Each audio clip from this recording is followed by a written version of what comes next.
Hallo, assalamu alaikum, good morning, khushamdi, ji ayanu, goeiemorgen, ishbata. Pakhair agale, ni hao, tune shumme, washmale, ohio gonzaimes, guten morgen, hola, bonjour, privyet, kaifa hal, hale shuma chatore, ahlan masalan, marhaba, buna, mucho, gracias, swabia, balli karya, and thank you very much, ladies and gentlemen, for tuning into PTV World. You're definitely watching World this morning. Alongside the very fantastic, the very superb, the very amazing, the very adventurous looking, the one and only Miss Shiza Hashmi, and I happen to be Shahzad Isan Khan. And we hope and pray that everybody out there is doing wonderfully well and that you're ready to kickstart your day with us. Hello, Shiza. How are you doing today? I'm doing great, thank you so much for asking. Wow. And well, this is, I think, the first time in so many years that you and I are on a different vibe today. We are very different vibes. In all honesty, I did come all formal, but ladies and gentlemen, it's so cold here over, I mean, in Islamabad, of course, but in the Twin Cities and adjacent areas, it's absolutely insane. And then I looked at my dress, I was like, forget about fashion. I have to wear a jacket on set as well. So that's that. And how have you been catching up with the cold? Well, certainly while I was getting up earlier in the morning, while I was driving towards home, I was thinking about this. I was like, for the last 3 or 4 days, me and Shiza, we have continuously been talking about how cold it is to get up early in the morning, which I know, ladies and gentlemen, is a struggle every single day. When it's summers, it's really different. You certainly do not feel that pressure. But in winters, it is seriously, literally, amazingly cold, and you certainly feel like putting your alarm onto the snooze and not coming back as well. But ladies and gentlemen, I think that what we really need to do is that we need to give you the weather update, because mainly cold and dry, partly cloudy weather is expected in most parts of the country during next 24 hours. Fog, smog is likely to prevail in plain areas of Punjab during the period. And also, according to Met Office, continental air is prevailing over most parts of the country. A shallow westerly wave is likely to enter the upper parts of the country during the next 24 hours. But I don't see rain anywhere, Shahzad, and I feel like until and unless it doesn't rain, how do we say it? I think it's not going to go down in terms of the dryness even. There's a lot of diseases sort of coming on with it as well. A lot of health conditions that people are developing because of this very dry weather.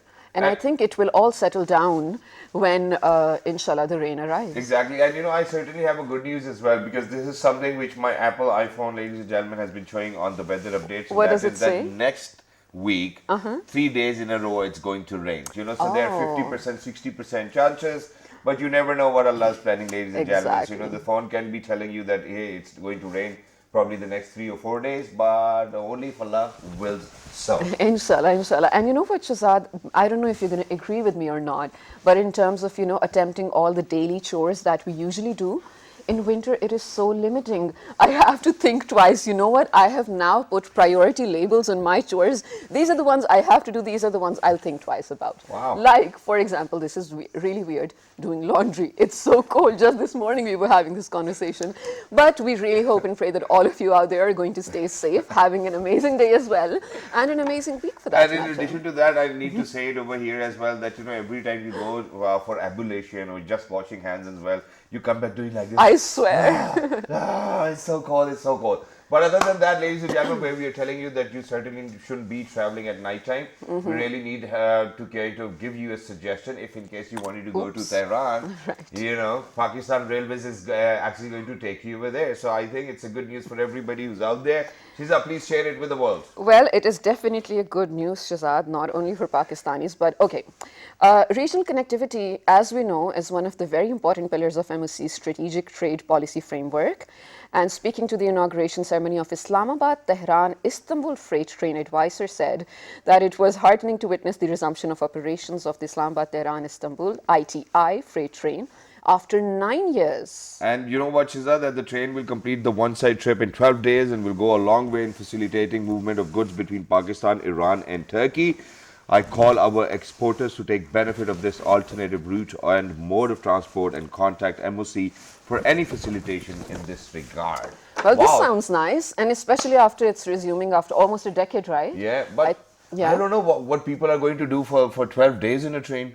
In a Because it's a train. one-side trip, You know what? A lot of people actually just do it for the sake of just going together. yes, the Yeah. journey even it's so memorable. Why do you think people do cruises? For the same reason, no? Exactly. Otherwise, it's a little But do you sickening. think that, we'll get paid for all the 2 weeks we're going to take off? In fact, it's going to take us 4 weeks to come back. Only if the channel sponsors our trip for you guys to see Yeah. how it's going to be, we'll do that, of course. Exactly. Why not? And we should do that as well. But But yeah. yeah, Oh, should I begin? yeah. Well, ladies and gentlemen, the thing that we have to talk about in this segment, first of all, of course, this needs to be discussed. This has been discussed in so many different platforms as well. We did too. Our prayers are definitely with the family that we are going to speak about. Unfortunately, this was few days back. A certain segment of our country, a certain fragment of our population, lynched an allegedly blasphemous person. Alleged is the term that we have to look at over here. This was in Sialkot. Priyanka Kumara Saab from Sri Lanka. He was a manager at a factory over here General in manager. yes, general manager at a factory over here in Sialkot, and unfortunately he succumbed to the The mob injuries. lynching. Yeah. Yeah, of course, the mob lynching that happened to him. The body was then, of course, respectfully sent back to Sri Lanka to his family. Our heart, our thoughts, our prayers go out to the family. Of course, we really hope and pray that they get the patience to go through this and a lot of courage as well. But of course, this particular heinous act does not tell who we are as a nation, True. does not say who you and me as Pakistanis are. And the people who did it may actually belong to Pakistan, but justice will be served, and it True. will be definitely, because now the Premier has taken notice of it, Yes. even the justice system itself. So this segment is actually to sort of let you guys know and take you guys with us on a journey to let everyone know that this is not what Pakistan is. In Exactly. fact, Pakistanis are doing a big, they're making a great deal out of it in terms of Exactly. providing justice to the family as well, And right? in addition to that, Shazad, we really need to, I think, make aware everybody that 7 prime actors of this heinous crime were actually arrested by the Pakistan police as well, and obviously they are being interrogated. And inshallah, we will come down to the point where we will certainly know as well. But where Shiza actually mentioned that that the entire Pakistani community has come together, and Yes. it certainly does not matter whether anybody is Christian, whether anybody is a Muslim, whether anybody is a Hindu, or from any walk of life, ladies and gentlemen. Right. That's not the mindset of Pakistan, and we've been living peacefully. And this is something which might have occurred in 3 or 4 decades, and that too once. And obviously, while we say that, we're very ashamed of it as well, but we really need to kind of talk about it because the Pakistani community all over the globe Is disturbed actually as well. is disturbed, and they wanted to do something for Yes. Priyanka Kumara's family as well, which is why in that position, there's somebody who's been settled in Seattle, Washington from back in 1967. He's been a businessman, he's a civil rights activist, he's been a human rights activist, and he did something very wonderful for Priyanka Kumara's family. What is that which he did, ladies and gentlemen, is something we'll be talking about. So thank you very much, Mr. Rizwan, for your time. Assalamu alaikum. How are you? Walaikum salam. I just want a minor correction. My family has been here 67, but I've been here since 78. So Sir, thank you very there's much for your time. And it's wonderful to actually be in conversation with somebody that too early in the morning who feels the pain of others. Because Exactly. you have been a businessman, but that's a different story. You've been a civil rights activist as well. You've been a human rights activist. And there's something which you wanted to share with the world in making sure that, hey, you know what, Pakistanis within Pakistan or expats, they actually felt the pain of the family of Priyanka Kumara and they wanted to come together. So what is it that you did? And then we'll move on to on what made you do that, on what grounds did you do that. So let's go, sir. okay. So I two things, few things you cannot forget. You cannot forget your mother, and you cannot forget your motherland. And so overseas expat Pakistanis who are living in America, their hearts is close to Pakistan, even though we are living physically in America, but mentally most of us are living in Pakistan. True. So I live in Seattle. Um, it's a very small Pakistani population of 5 to 7,000. But I'll tell you, one of the most generous community. We raise millions of dollars every year on for humanitarian causes, building schools, hospitals, um, all kinds of charitable causes. But this thing was very unexpected, and it just broke my heart and made me so saddened because the news today is travel by second. And when I heard this news, I couldn't believe it that this thing happened in Pakistan. And it was so sad because we live in community here with Christian, Jews, Hindu, Muslims, everybody. And you know, whatever happens in Pakistan affects in America in Pakistan because it's not the core value of Muslims or Pakistani. So I called my dear friend, Dr. Nasrullah, ask him, I'm going to start a GoFund account, and hopefully I can raise $10,000. And I set up a GoFund account and called my friends and family member. And within 24 hours, I raised 1,000. So I extended the limit for 15,000. Another 24-hour, I reached 15,000. Then I raised 20,000, and then I got 20,000. Then I raised 25,000. I got 25,000. Then my friends in New York called me, and they say we got 10,000. So now we got 35,000, and then I raised to 30 30,000, and now already have almost 28,000. So, Alhamdulillah, with a short period of time, uh, we raised $30,000.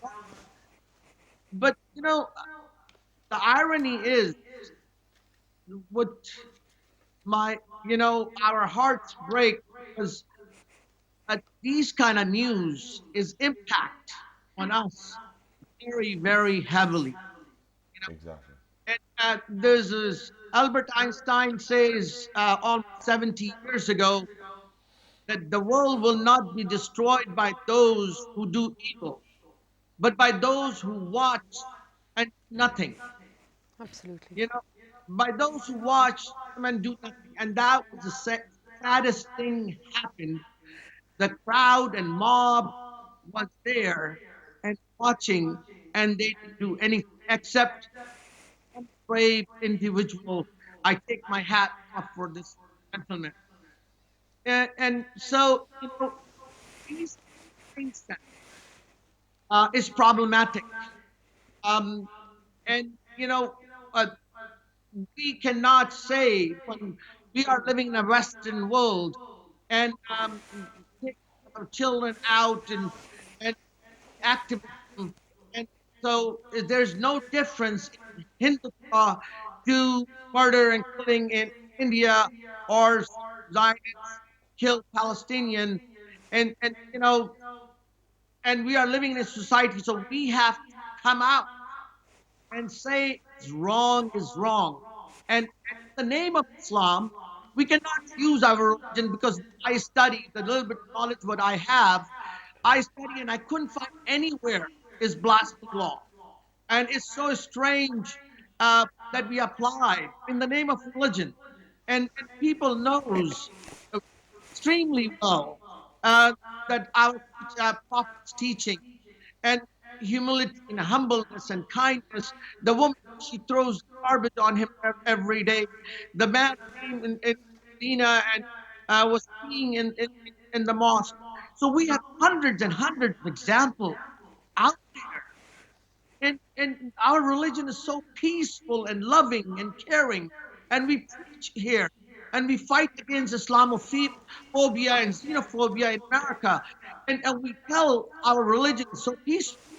And these stories, when it comes from Pakistan, it's shocking. It's shocking. And this, but Mr. Sahi, uh, I feel bad and sad for these guys and the mobs who did that.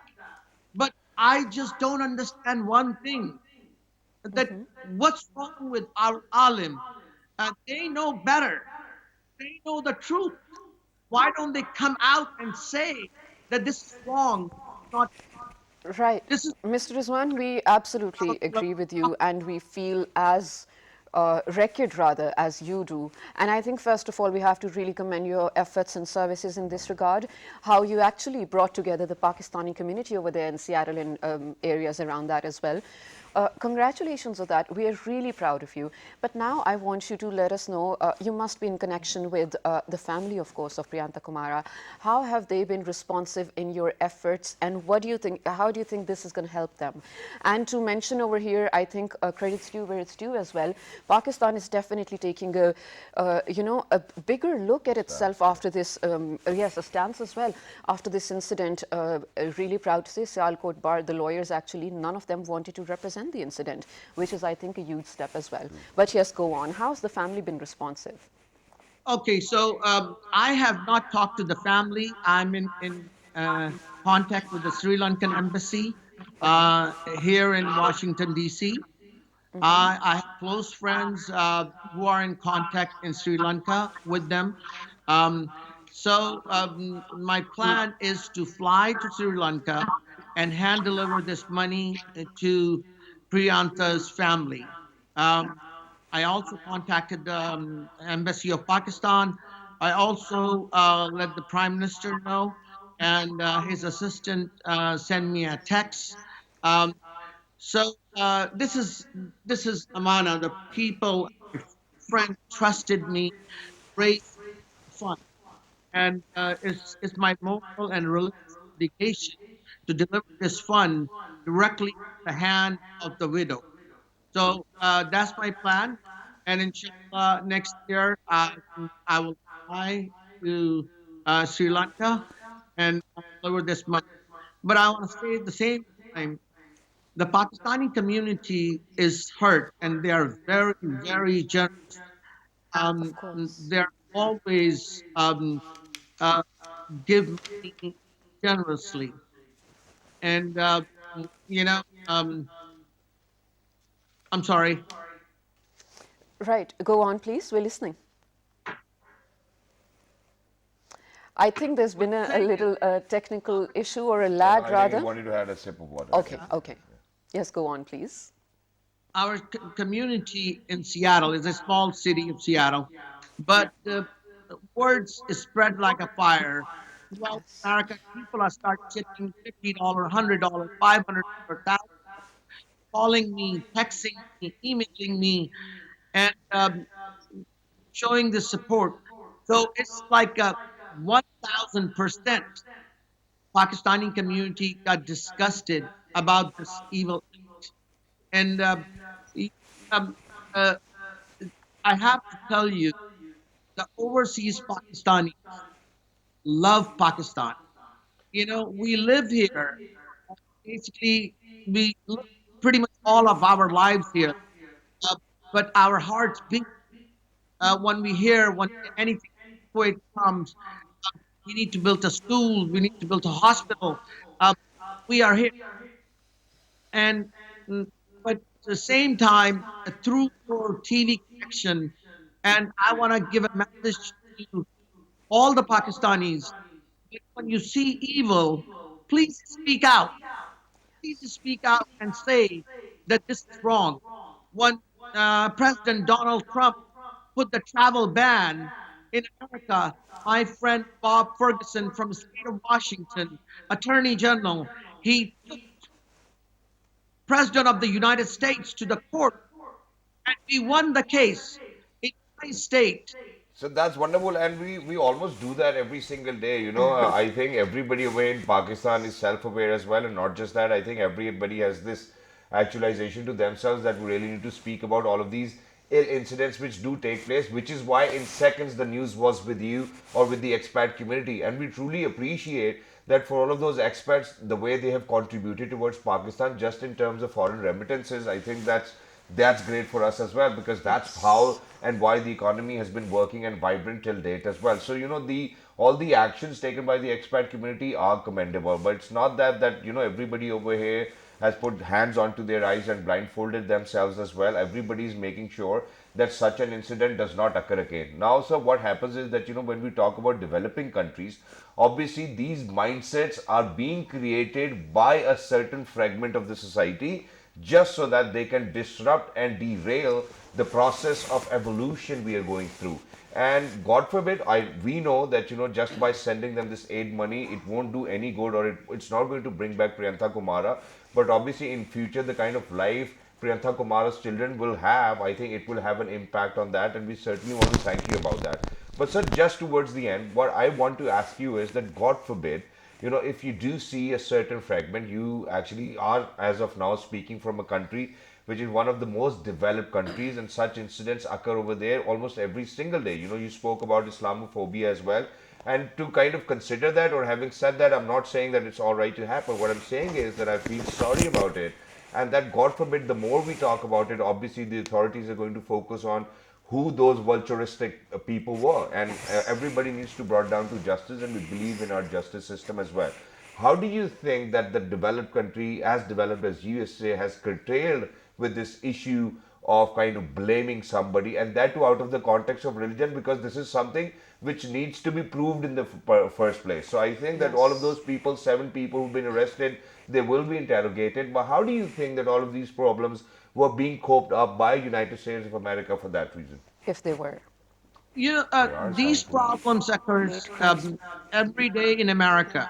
You Yeah. heard about the George Floyd. What happened to black men? Black men get discriminated every day.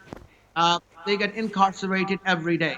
Uh, Black Lives Matter is the movement on the peak, but the beauty about it, that not only the minority, millions and millions of white people coming out and saying this is wrong. This is wrong. Exactly. And millions and millions of white people coming out in the favor of Muslims. They said wrong, travel ban. You probably heard that in Michigan, state of Michigan. There's one city. There's a all 100% mayor, council member. Everyone got elected. Every single one of them are Muslim. In Boston, is in one of the cities where the 90% white people live, hijabi, Somali woman became mayor. Um, so, all of through the education, uh, we Muslim, the people who came before us, and we are voting and letting people know that Islam is a very peaceful religion, and we are, and it's very people are becoming the fastest growing religion in America, for other places in Islam.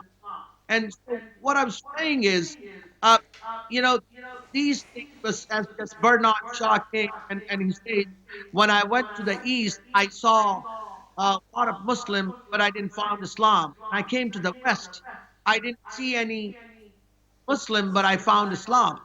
Uh, so, you know, what we need to do through all the journalists, which you are sitting in America and in Pakistan, they have to come out. All the alim and muftis, they have to come out. All the people, there's a scholars have to come out, because in one day, in the day of judgment, they will be standing in front of God, and God will ask them, why say anything? You were mufti, you were alim, you have the knowledge of Islam. Why didn't you stand up? Me and you True. are saying this. If I'm saying all these things, nobody will take me serious because I'm an alim. But I don't have to be an alim to understand my religion. You know. And sir, it is So supposed to be a moral obligation for all of those Absolutely. alims and muftis as well. I think this is something which we as a community need to do together, and people over here have done that. They've risen their voices as well. They make sure that that all of those culprits will be brought to justice as well. And Yes. I think, sir, you're very right, because for all of those people who actually kind of feel themselves entitled to the religion, I think it is their obligation to kind of come out and speak in favor of Priyantha Kumara, because it is yet to be decided whether it was a blasphemy or not. So And I think I'm still, going to agree with you 100%. absolutely. But Mr. Rizwan, thank you so much for joining us. And of course, thank you so much for your efforts in setting an example for hundreds of thousands of other MashaAllah, people, MashaAllah. not only in Pakistan, but of course in other countries as well.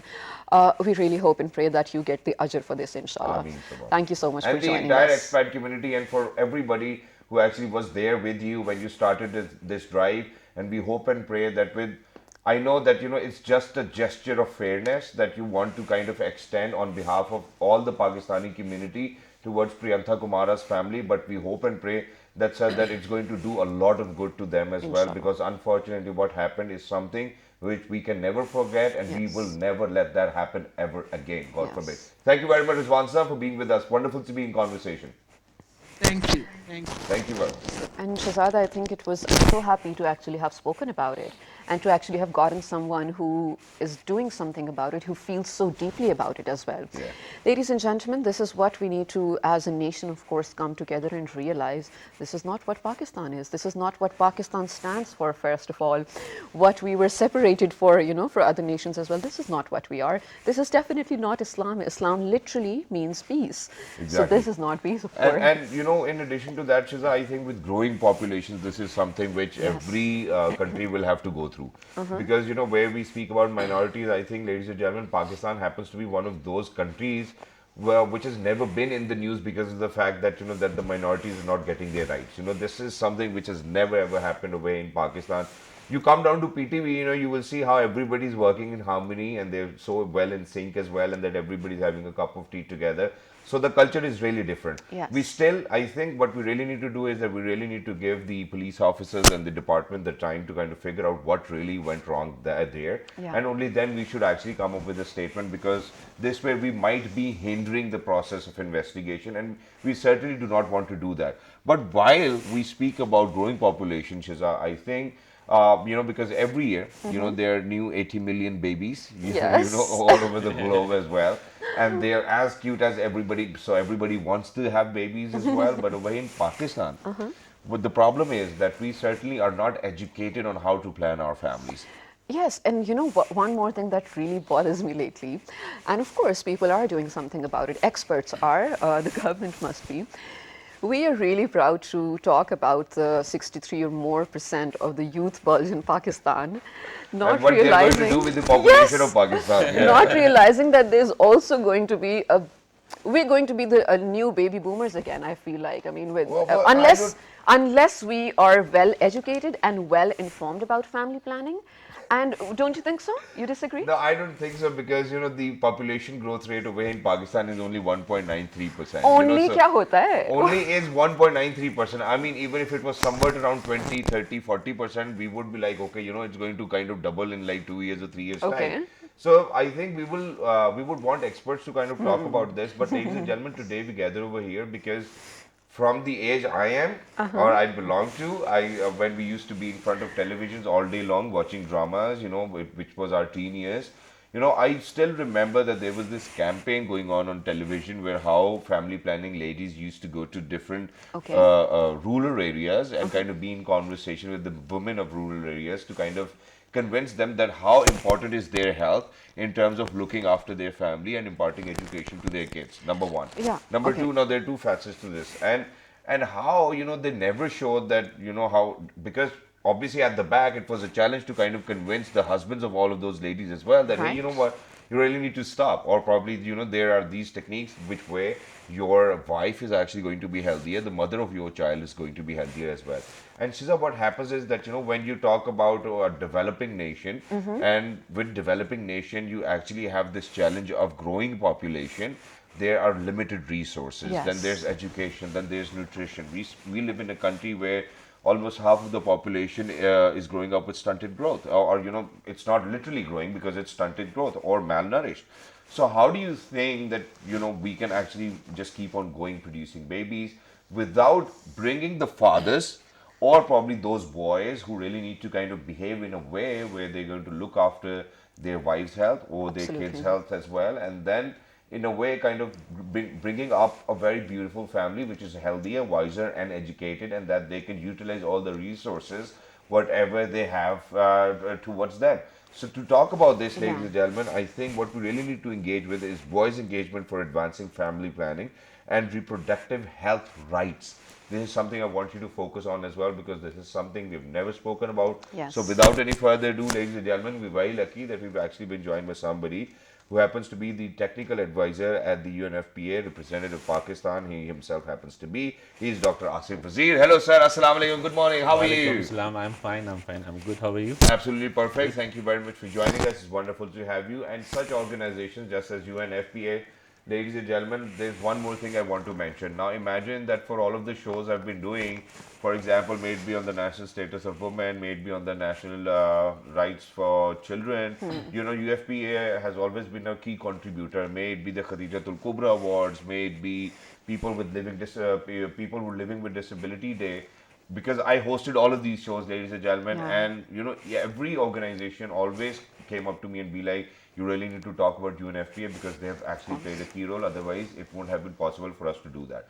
But for them to actually have their own hands, what they've done is that they collaborate with other agencies who are working on ground level as well or grassroots level, and then they are the ones who will play a very major role in kind of convincing all of those boys like me or men like me to, hey, you know what, give your reproductive health rights to your wives, or probably even if your sister's getting married, your daughter's getting married, you need to educate them. There needs to be a premarital counseling. So for that, we're very lucky that we've actually been joined by somebody who happens to be representing Rahnuma Foundation as well. She happens to be a youth advocate. She is Miss Zartasha Ghazi. Hello, assalamu alaikum. Good morning. How are you? Walaikum Assalam, I'm fine. Thank you very much for joining us, and wonderful to have you over here. First things first, Dr. Saab, I think we'll get the conversation started. So for the very first time, this is the approach which GNFP has taken, where we are talking about how boys really need to kind of jump into the game and kind of make sure that their reproductive human rights of the women are given to them. What are those rights, first of all? Yeah. Okay. Thank you very much for inviting me. And giving almost away everything. It's my pleasure to be here there. So before going into those rights things, I just you mentioned the population growth rate and how it's impacting the others. So last census, I think it's 2.4%. Growth rate. It's not 1.93%. That's what your report said. Yeah, it's the census says that, so we rely on that one, and Yeah. then UNFPA has recently done. And by the way, if the things are going on the same pace, our population will double even in less than 30 years. Yeah. So now in 2050, I think we are more than 400 million population. All right. So imagine how the resources are stressed, the economy, What the is- job, water I stress. can't imagine. It's all and recently we done the the impact assessment of the population growth on the several development indicators, including poverty, including economic growth, job creation. So it's really this dark picture that we are so now coming to your question on how we why we engage boys or men's in the And why now? In 2021, we're talking about. why now?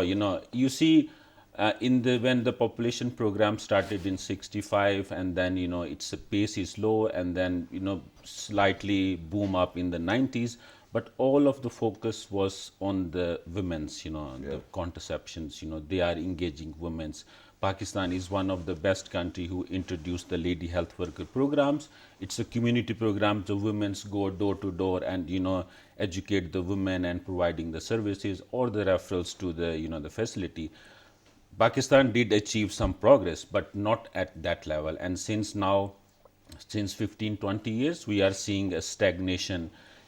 Between the two censuses, all of the sudden it's the amazing the population growth and the stagnation in the reproductive health and family planning.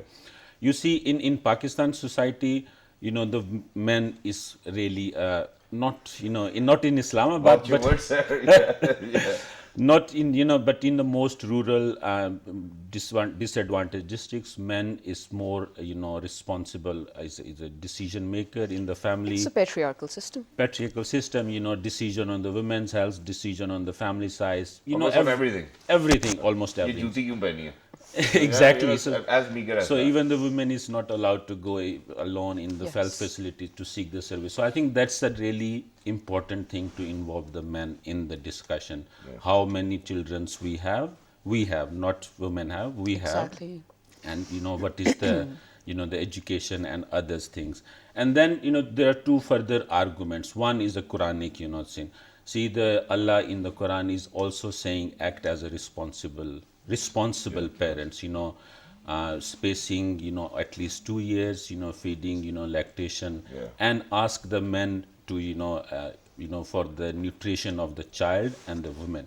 The man is responsible for that. Exactly. And then the human right issues, for example, because of the limited resources, man is responsible to provide the quality education, quality health to the child and the women. Yeah. And then they are so, and then if we involve the man in the whole discussion, then he's thinking with the limited resources we can And sir, in addition to that, on a very lighter note, Shiza, I know that you have a question. I think that one of the primary reason of the population increasing is the arguments in between husband and wife. The more they fight, the more population is going to increase. And obviously, because when you come back to terms with your wife or with your husband, I think that's what's going to happen. You're going to have more babies. And so it was on a lighter note, ladies and gentlemen. But I'm very thankful to you Yeah. for kind of raising awareness on this issue and that how men really need to be included in it. And Shiza's actually got a question, so I'll let Shiza ask. Right, and we're of course really happy because they're generating this discourse for the first time ever in my life, to be honest.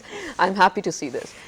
Moving on to you, Sadasha, I want you to, first of all, I'm just going to set a small preamble, then I want you to paint us a picture of what the reality is on ground in especially the far-flung areas or the downtrodden segments of the society which need this message, right? Because the educated ones might hear from the internet or school for that matter, whatnot. When we talk about, I hate saying this, and I know hundreds of thousands of women, even some men out there are with me on this page as well, when we say that men need to give the human body or reproductive rights to women.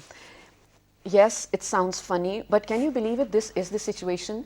At this point in time, over here in major parts, men really need to give that right to women, although it's not for them to give it to them. It needs to be shared with both of them. Yeah, point being, I don't like saying this, men need to give the right to women. It's their health, it's their reproduction. Remember, Shazad, ladies and gentlemen, trigger warning, if you have a weak heart, don't listen to me for the next minute. A 12 to 13-year-old girl, and this was in Quetta, a gynecologist is telling me this story. And every few months she comes with a baby bump. Of course, she can't carry it forward because she's too weak for it. And this one time, even after producing some babies and all, she's here with the baby bump, the miscarriage happens. And she is so disfigured from inside that her organs came out. A 13-year-old girl. This is why we need to talk about providing productive and health rights to women. They can speak for themselves. Sorry to paint this picture, but now, Zatasha, you let us know what the ground reality is and how are you going about it? Well, I think if we talk about women, we must sensitize men. Yes. Because men are the primary and main decision makers in their family and in their community.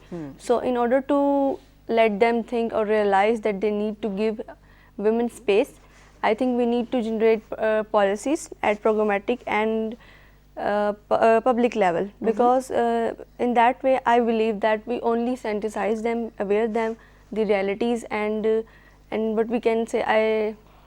But like what sort of policies? Because I'm pretty sure some policies do already exist. What are some of the changes that you personally think can be made that can change the whole picture? Changes in And how are you contributing with alongside UNFP and making sure that all of those boys who really need such kind of counseling are out there and ready to be counseled by UNFP? Yeah. Okay. Well, we are doing awareness raising sessions on boys and girls as well. And if we talk about the boys specifically, so we make them realize the need, the importance, and then obviously if you talk about population, so the terms and constraints which comes with that. Yes, go on. So I think awareness is the main aspect we can do that. Exactly, and which is why we gather over here, so if we are talking about it, which means it's obviously going to have a ripple effect, the waves are going to come back and we will continue to do so as well. Yes. And we kind of want you and FPA to kind of remind us over and over again, hey, you know what, we need to talk about this, so it's wonderful. But now, sir, coming towards boys' engagement, what are the initiatives taken by UNFPA itself to make sure that this is the direction that we need to head in? Yeah. So I think you mentioned the one of the very interesting the maternal Yeah, health yeah. story. It's it's very dark things But in it's so Pakistan. common. Yeah. It's so common. That's what I'm saying. Pakistan is one of the highest country in world who has highest maternal mortality Yeah, yeah, ratio. yeah. And the prime reason is for the early marriages, early pregnancies, and the unavailability of the services. Okay. And then one of the key reason is the higher number of children's women, as because of the repeated pregnancies, they going into the complications and so on. So that I think we need to do that. So so coming to your question, what initiative, Yes. in it, we have many initiatives in different sectors, because we are working on sexual reproductive health, family planning, youth engagement, gender-based violence, population and So data. boys in family planning and reproductive health. Yeah. So recently in 2020, 2018, UNFPA with their partners has introduced, policy, and this is based on, the Supreme Court has taken a suo motu action on human rights, issue, and they think that population is a human right issue. And then the CCI, the technical committee has formed the recommendations. The basically, and this has recommendations passed by the CCI, the highest body led by the Prime Minister, and this has have many initiatives, the doorstep services of the reproductive health services, especially engaging the sorry, especially engaging the young boys. Recently, see the life skill based education has been integrated in the single national curriculum, which is a very essential and key component to engaging men and boys, to sensitize them from the infancy phase, about the family size and the gender norms, the country has. And then providing the doorstep services, especially the marginalized community, because they don't have access to services or they don't afford it, the services. So I think these are the four initiatives that UNFP has taken, in addition to the gender based things along with that. And then the community, the national narrative, because this is one of very key strategy And for the premarital country. counseling as well. The national narrative is basically talks about the tawazun. Tawazun concept is basically Moderation. the moderation. Tawazun between the your family resources, the community, the country resources, because we don't have the limited resources. I have a nanny at my place who's actually younger than the Nawasa. I think this is interesting, and it only happens in Pakistan as well. So the nanny is younger than the It's so Nawasa. funny. This is something. And the environmental impact of that, we are recently saying that, so I think these are the key strategies that we are with the partners currently. Alhamdulillah, and it's great. And while I was saying that there's a grandmother actually happened, because obviously it's not the direct grandmother, but We have in huge relation, families. yes, we have huge family. Yeah. So we do have examples where how the sister-in-law is just 2 years old, and the daughter-in-law, obviously, so her brother actually just got married. So we have variations. And such variations where you at times are taken by a shock as well, that how come that's certainly You happened, can't but it process. does happen over here. Right, that is absolutely true. It's a collectivistic culture over here, especially in our country. And I think while it is so, living together, larger families, collectivistic culture and whatnot, this should act as a benefit to us. Educating each other. If one person in the family is trying to act dumb, others can come together to educate them, raise awareness. So, Zatasha, I want you to, of course, wrap it up sort of for us. And my question is, it's rather a statement. I know a lot of men who ask their wives, now, rural and urban settings both, all right, to take the pill because they find it hard for themselves to be using protection at their end, right? That's true, that's true. Yeah, and there might be a reason. I'm not pointing questions, I'm There's just no trying reason, to they just understand. do it. Yeah. And I'm just trying to understand. So the pill actually has such a huge, of course, so many side effects, but the impact on their daily chores, on their daily dealings, on how they behave daily, their hormones, how they're going to deal with everyone around them. It's not just a pill, it's going to alter their lives. Yes. Can you educate people about it, the side effects, the impacts of everything, and how do you think they'll take it? Yes, obviously, I believe we can. Okay. Because if as you are talking about the scenario, I think men are usually the ones who need to be educated on it Yes. because they are forcing their wives. So in short, if we enhance the value of shared responsibility, mutual decision making, and about desired fertility, I think we can overcome this issue, which will ultimately helpful for the women and their health overall. Exactly, Yeah. and for the entire population, and that for developing countries, so that all the resources can be utilized by equally by everybody, Yeah. ladies and gentlemen. We certainly want that, so that there is no dearth of education, good food, quality of life as well. So this is True. something which we want, and which is why we come together. But sir, towards the end, Dr. Saab, I want you to give out some key messages for everybody and for their better understanding, so that eventually, next year when we come back together, you're like, okay, the census said it's 1.9%, but we say it's 1%, something like that. That's Yeah, nice. exactly. The key message is I think we need to prioritize the life skill based education. That's the need of the day. So there is no the other things on that one. So I think integrated into age appropriate information in every curricula from class 1 to up to the college university level, and mandate for all of that, and then the premarital counseling, as the CCI recommendation has already passed it to the counsel the couples right before the marriage and after the marriage. Yep. And the second recommendation, I think it's you guys, so widely disseminate, because as a technical resource agency we have developed the national narrative, but it's not widely disseminated All right.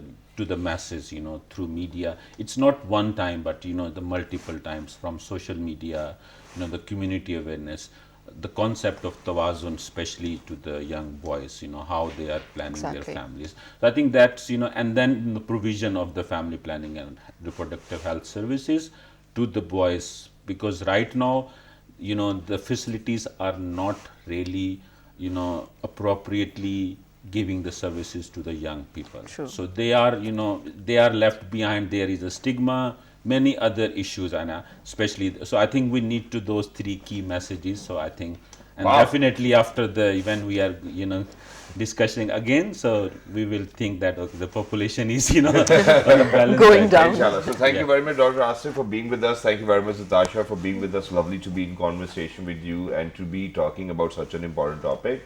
But for everybody out there, ladies and gentlemen, this is something which is heartfelt, and I'm going to put it out as well. So now for over here at PTB World this morning, alhamdulillah, it's been more than 9 years that I've been doing it, and it's been more than 3 years that we've been doing it together.